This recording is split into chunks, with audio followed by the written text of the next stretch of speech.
قال الله تعالى يا أيها الإنسان ما غرك بربك الكريم। হে মানুষ, কিসে তোমাকে তোমার মহান রব সম্পর্কে ধোঁকা দিয়েছে? ও হে মানুষ, তোমরা তোমাদের রবের স্মরণ থেকে কিভাবে গাফেল থাকো? তুমি কি একটিবারের জন্য হলেও ভেবে দেখেছো যে তোমার রব তোমাকে কতটা ভালোবেসে বানিয়েছে? মালাইকারা যখন তোমার হাত বানালো, তোমার পা বানালো, তোমার কান বানালো, তোমার নাক বানালো, এভাবে একটা একটা করে তোমার অঙ্গ প্রত্যঙ্গ বানাতে লাগলো, আল্লাহ রব্বুল ইজ্জত ডাক দিয়ে বললেন, হে ফেরেশতারা, চেহারাটা তোমরা বানাইও না, এটা আমি আল্লাহ নিজ হাতে বানাবো। কারণ চেহারার মধ্যে যে কপাল আছে, এই কপাল দ্বারা বান্দা আমাকে সিজদা করবে।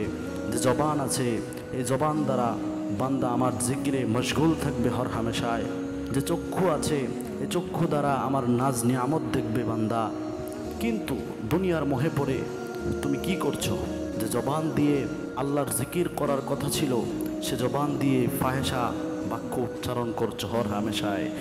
যে হাত দিয়ে সৎ কাজ করার কথা ছিল, সে হাত দিয়ে জুলুম, চুরি, চিন্তায়, অন্যায়, রাহাজানি করছো প্রতিনিয়ত। যে চোখ দিয়ে আল্লাহর নিয়ামত দেখার কথা ছিল, সে চোখ দিয়ে জেনা করছো সেকেন্ডে সেকেন্ডে। ওহে মুমিন, ওহে মুসলমান, কি জবাব দিবে তুমি তোমার রবের কাছে যখন তার কাছে প্রত্যাবর্তন করবে? প্রশ্ন করো তোমার বিবেককে। সংযত হও এখনই। আল্লাহ রাব্বুল ইজ্জত আমাদেরকে হেদায়েত দান করুক।